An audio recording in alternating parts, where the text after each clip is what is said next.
Հայաստանը դուրս է բերվել թակարդից։ Սա ես գիտեմ, որ բարդ է խոստովանել։ Բայց Հայաստանը դուրս է բերվել թակարդից։ Եվ ընդհակառակ այսօր այս մարդիկ ինչ են ասում, ասում են դե ինչ ուզել են տվել եք։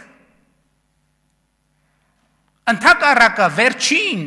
տարիների իրադարձությունների միակ պատճառը այն է, որ ընդհակառակը ինչ ուզել են ոչ մի բան չենք տվել։ Ոչ մի բան չենք տվել։ Այսօր մարդիկ եկել են բան են անում, Ղարաբաղ են լացում։ Ոչ մեկ մեր չափ ոչինչ չի արել Ղարաբաղի համար։ Ոչ մեկ։ Սկսած ֆինանսականից, ինչ երևում է բյուջետային թվերով, սկսած մնացածից ինչը չի երևում ու չի երևալու երբեք։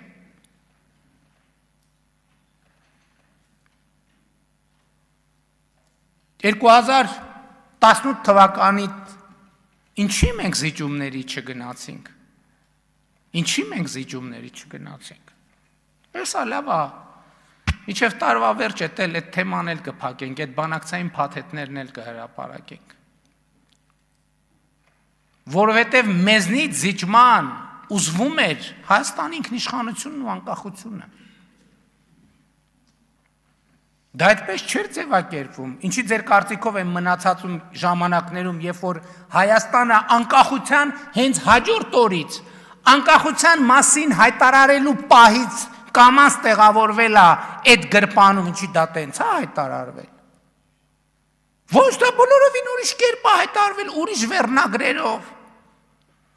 Խոսում են ազդեցության գործակալների մասին, լսեք, ձեր կուսակցությունը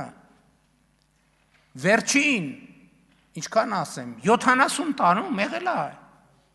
այդ երկրի ազդեցության գործակալը ամբողջ աշխարհում։ Չմոռանաք հավանել տեսանյութը և բաժանորդագրվել Civic AM-ի YouTube-յան էջին։